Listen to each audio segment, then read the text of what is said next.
Bank of America, JP Morgan, Wells Fargo, Citi, and many other banks have joined together to launch, allegedly, their own joint stablecoin. That means one stablecoin for all banks.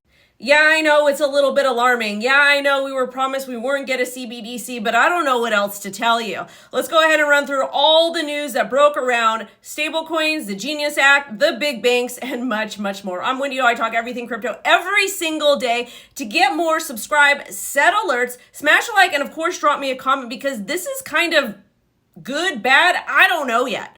According to Wall Street Journal, U.S. banks, including JP Morgan, Bank of America, Citi, Wells Fargo, are exploring a joint stablecoin. Stablecoin is basically lingo for CBDC. A stablecoin can be built on any blockchain, and it does have a clawback feature, and you're able to essentially halt transactions. Now, this is good and bad, but it doesn't make it decentralized. The reason why we crypto is because of decentralization. We get to hold our own assets and no one can take those from us. With stablecoins, that's not the case.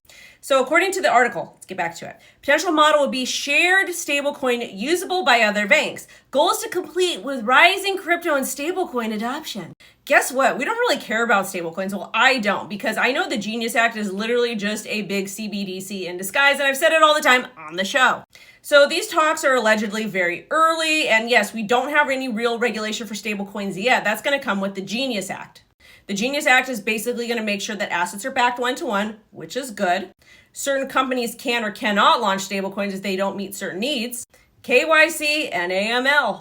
And yes, this will be great for crypto short term because it's going to inject a lot of liquidity into the markets. Number goes up. But at the end of the day, long term, this is not good in any way, shape, or form.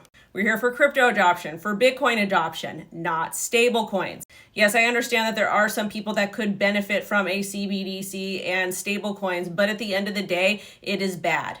It's bad because everybody could basically see your business. Or let's say you accidentally transact with somebody that was naughty on the naughty list, you could be impacted too, and that's going to be on your history forever. So of course the banks are really cautious about this and they're not going to act until regulation is approved. But one of the big reasons why banks want to get into the crypto space is because JP Morgan anticipated trillion-dollar stablecoin forecasts.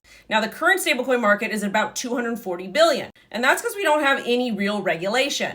But of course, JP Morgan's Jamie Dimon, the Bitcoin hater, now wants a piece of the pie.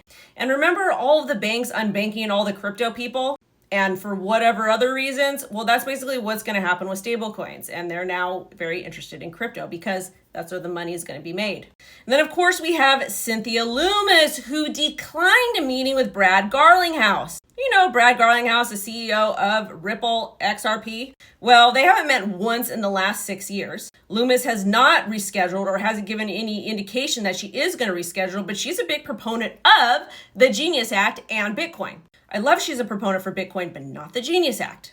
She goes on to say that the Genius Act is a watershed moment in how the U.S. approaches digital finance while preserving the institutions that have served the nation for decades. These institutions have taken advantage of retail. They've taken advantage of the working class. This is not a net positive.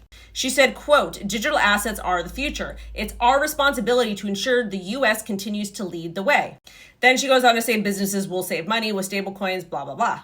And again, the Genius Act passed the first phase of the Senate, then it goes on to debate and then a final vote. But the blue folks are not really happy with the current president, and they're going to make sure they go ahead and sprinkle some little things into that Genius Act bill. Warren and Maxine Waters. They're really pissed off about his profits he's made with his meme coin. And I totally understand that because I do not like any public servant that practices insider trading. But of course, they're not mad about that. I digress. And basically, Maxine Waters' bill, she wants to go ahead and ban any public servant from owning crypto.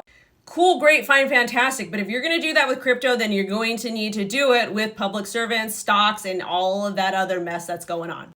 Yes, I'm very much shocked myself, but I want to hear your guys' thoughts. Drop me a comment.